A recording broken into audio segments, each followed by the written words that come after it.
নলবাৰীৰ ৰাস মানেই মানুহৰ মেলা। আৰু এটা মন কৰিছোঁ যে ইয়াতে মানে ধৰ্মীয় গ্ৰন্থৰ মানে বেছিকৈ চাহিদা দেখা গৈছে।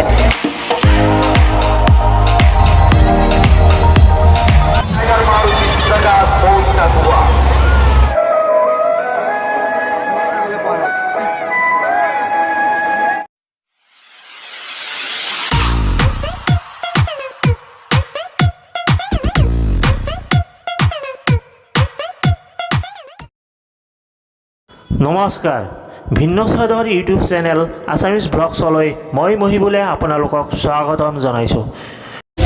দৰ্শক বন্ধুসকল, ইতিমধ্যে আমি আহি পাইছোঁ নলবাৰী ৰাস মহোৎসৱস্থলীত। আৰু এয়া দেখা পাইছে আলোকসজ্জাৰে সজ্জিত হৈ আছে ৰাস মহোৎসৱস্থলী। আৰু আমি পুনতে যাম নলবাৰী হৰি মন্দিৰ প্ৰাংগণত, য'ত ৰাস মহোৎসৱৰ মূল কাৰ্যাৱলী সম্পাদিত হৈ আছে। আৰু তাৰপিছত আমি বিভিন্ন ধৰণৰ মেলা, মীনা বজাৰ আদি সমল উপভোগ কৰিবলৈ চেষ্টা কৰিম। মোৰ সৈতে আছে ছাৰ সতীৰ্থ তুলসী প্ৰসাদ শইকীয়া। হয় ছাৰ, নমস্কাৰ। কেনে লাগিছে নলবাৰীলৈ? নতুনকৈ আহিছোঁ, প্ৰথম আহিছোঁ। লখিমপুৰৰ পৰা আহি নলবাৰী ৰাস উপভোগ কৰি আছে।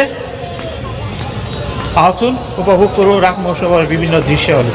আপোনাৰ যদি ভিডিঅ'টো ভাল লাগে তেনেহ'লে ভিডিঅ'টো লাইক কৰিবলৈ নাপাহৰিব।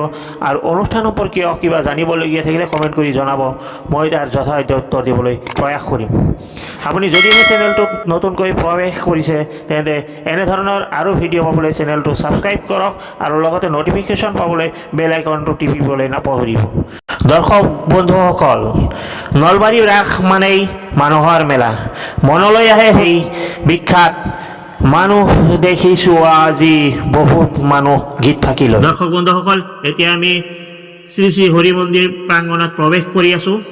মূল দুৱাৰেৰে অনুষ্ঠানস্থলীত প্ৰৱেশ কৰাৰ লগে লগে আপুনি দেখিবলৈ পাব বিভিন্ন প্ৰতিমাৰ ষ্টল। প্ৰতিমা দৰ্শনৰ বাবে পুৰুষ আৰু মহিলাৰ বাবে সুকীয়া সুকীয়াকৈ পথ নিৰ্মাণ কৰি দিয়া হৈছে। এয়া হৈছে ৰাস মহোৎসৱৰ মুখ্য আকৰ্ষণীয় প্ৰতিমা।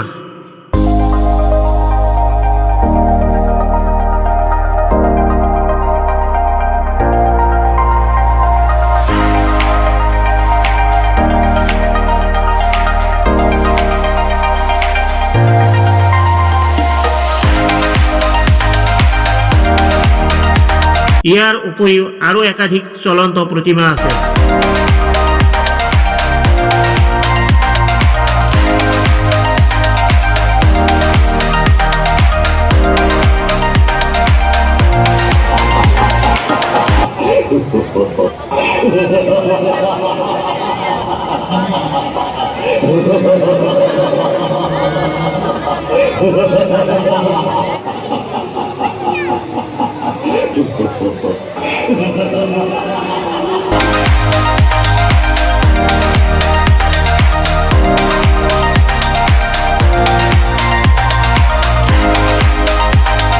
হৰি মন্দিৰৰ গাতে লাগি থকা ঠাইত অনুষ্ঠিত হৈ আছে অসম প্ৰকাশন পৰিষদৰ উদ্যোগত আয়োজিত অসম গ্ৰন্থমেলা।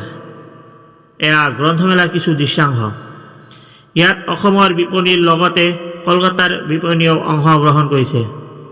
এতিয়া আমি পাঠক আৰু গ্ৰন্থ প্ৰকাশকৰ সৈতে দুই এষাৰ কথা পাতিম।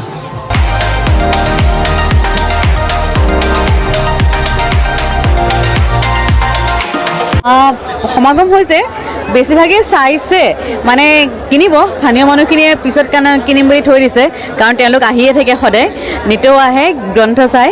আৰু এটা মন কৰিছোঁ যে ইয়াতে মানে ধৰ্মীয় গ্ৰন্থৰ মানে বেছিকৈ চাহিদা দেখা গৈছে। সেইকাৰণে সম্ভৱ হয় সমাগমো হৈছে। হয় হয়, ভক্তৰ আৰু কম্পিটিশ্যনবোৰ তেনেকুৱা হৈ আছে। দিহা নামৰ কম্পিটিশ্যন, নাগাৰা নামৰ কম্পিটিশ্যন, বৰগীতৰ কম্পিটিশ্যন তেনেকুৱাবোৰো হৈ আছে। গতিকে সেইকাৰণে খুব সম্ভৱ মানুহে ধৰ্মীয় গ্ৰন্থ আৰু ধৰ্মীয় গ্ৰন্থবোৰ হঠাতে কেতিয়াবা পোৱাও নাযায় দোকানবিলাকত। সেইকাৰণে ৰামায়ণ, মহাভাৰত, ভাগৱত এইবিলাকৰ লগতে দিহানাম বা তেনেকুৱা ধৰণৰ নামৰ কিতাপৰ মানে চাহিদা বেছি দেখা গৈছে। আৰু বেলেগ কিতাপো কিনিছে। আৰু মই প্ৰথম নলবাৰী ৰাসলৈ আহিছোঁ, সেইটো কাৰণেও ভাল লাগিছে, উপভোগ কৰি আছোঁ।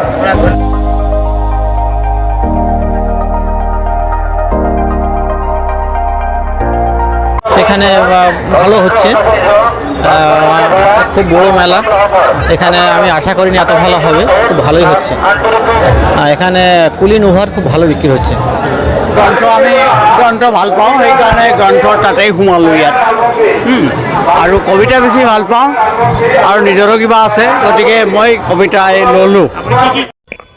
গ্ৰন্থমেলাৰ পৰা প্ৰস্থান কৰাৰ লগে লগে আমি ইয়াত দেখা পাইছোঁ ৰং বিৰঙৰ দোকান পোহাৰ। নলবাৰী ৰাস মহোৎসৱক দুভাগত বিভক্ত কৰিছে ৰেল লাইনে। ৰেল লাইনৰ ইপাৰে ৰাস মহোৎসৱৰ মূল কাৰ্যাৱলী পালন কৰাৰ লগতে গ্ৰন্থমেলাৰ ব্যৱস্থা কৰা হৈছে।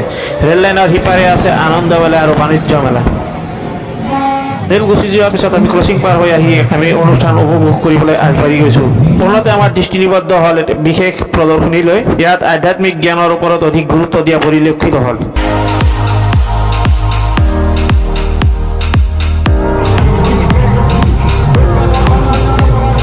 ইয়াত প্ৰাগ ঐতিহাসিক যুগৰ অখণ্ড ভাৰতৰ কাল্পনিক ত্ৰিমাত্ৰিক মডেল নিৰ্মাণ কৰা হৈছে।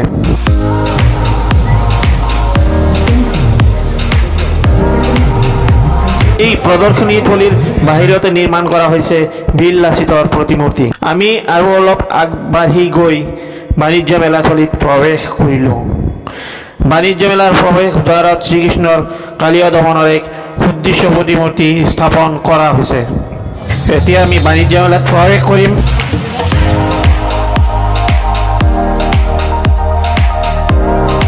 ইয়াত থলুৱা সামগ্ৰীৰ পণনৰ ওপৰত অধিক গুৰুত্ব দিয়া পৰিলক্ষিত হৈছে যেন লাগিছে। ইয়াত এক অস্থায়ী মঞ্চ নিৰ্মাণ কৰা হৈছে। ইয়াতো বিভিন্ন ধৰণৰ সাংস্কৃতিক কাৰ্যসূচী ৰূপায়িত হয়।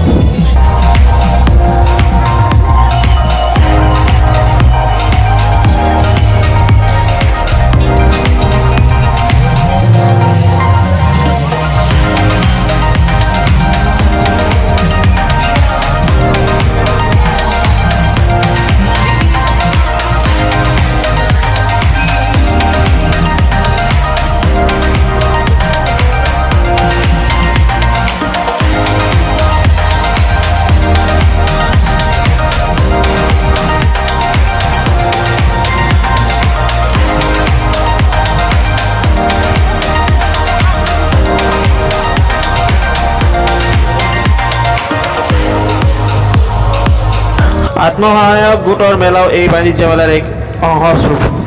ইয়ে সাধাৰণ উৎপাদকক স্বনিৰ্ভৰশীল হোৱাত অৰিহণা যোগায়।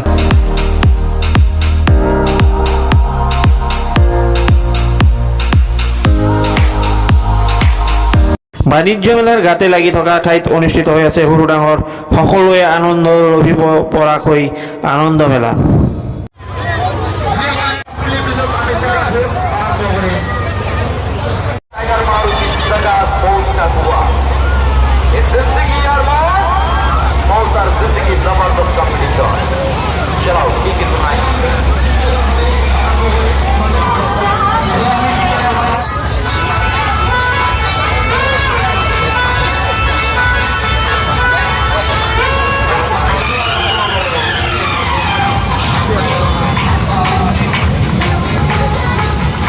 আমি পুনৰাই উভতি যাম হৰি মন্দিৰৰ কম্পাউণ্ডলৈ। এতিয়া আমি তাৰে নান্দনিক দৃশ্য আপোনালোকলৈ বুলি আগবঢ়াম।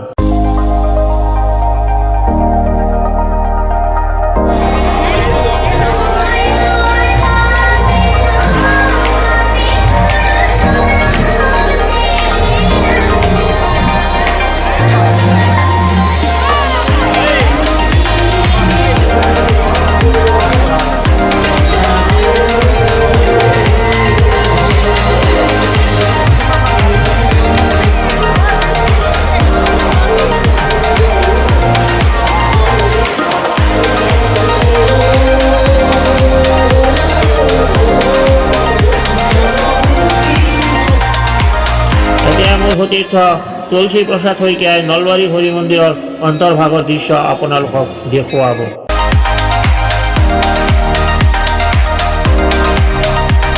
দৰ্শক বন্ধুসকল, এই হৰি মন্দিৰৰ কম্পাউণ্ডতে নিৰ্মিত হৈছে ৰাস মহোৎসৱৰ মূল পেণ্ডেল। ইয়াত বিভিন্ন সভা অনুষ্ঠানৰ লগতে সাংস্কৃতিক কাৰ্যসূচী ৰূপায়িত হয়। আমি আজি ইয়াত বৰগীত আৰু লোকগীত প্ৰতিযোগিতা উপভোগ কৰিবলৈ সুবিধা লাভ কৰিছিলোঁ। তাৰে কেতবোৰ দৃশ্য আপোনালোকেও উপভোগ কৰক।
বন্ধুসকল ভিডিঅ'টো কেনে লাগিল জনাবলৈ নাপাহৰিব ভাল লাগিলে ভিডিঅ'টোত লাইক দিবলৈ নাপাহৰিব আৰু আপুনি যদি চেনেলটোত নতুনকৈ প্ৰৱেশ কৰিছে তেনেহ'লে চেনেলটো ছাবস্ক্ৰাইব কৰিবলৈ নাপাহৰিব আৰু কিবা জানিবলগীয়া থাকিলে কমেণ্ট বক্সত কমেণ্ট কৰিব মই তাৰ যথাযথ উত্তৰ দিবলৈ চেষ্টা কৰিম এতিয়া আমি ইয়াৰ পৰা প্ৰস্থান দুৱাৰেৰে প্ৰস্থান কৰিম প্ৰস্থানৰ পথত আছে সুসজ্জিত বৃন্দাবন